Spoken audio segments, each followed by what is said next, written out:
Bon, en fait, l'objectif de cette thèse, c'est la compréhension de l'hydroclimat du golfe de Tatura.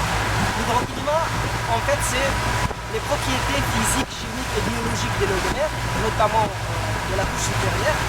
Et on essaie de voir comment varient ces paramètres physiques et chimiques de l'eau de mer et de voir dans le temps et dans l'espace et de voir l'influence sur la production halieutique et la pêche. C'est ça l'objectif principal. Maintenant, il y a eu un premier travail de cette thèse qui est basé sur l'utilisation des données satellites.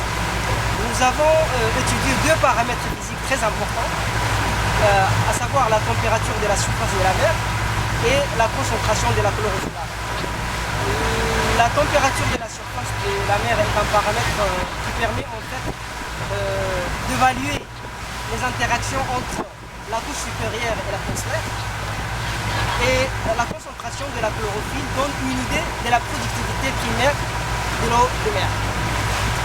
Donc, ce premier travail qui a été fait sur la base des données satellites a donné un certain nombre de résultats qui ont montré en fait que la variabilité de la température est essentiellement dominée par les cycles saisonniers qui montrent des saisons bien séparées, une saison chaude et une saison fraîche, séparées par une saison de transition. Et nous avons observé aussi que pour la concentration de la chlorophylle A, il y a une activité cyclique.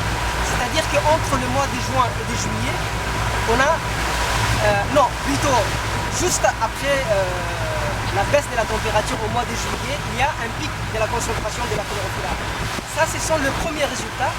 Maintenant, pour donner une explication à ces résultats, il faut aller beaucoup plus en profondeur. Et là, on va installer des sondes le long de la colonne d'eau qui vont mesurer en continu la température et la salinité.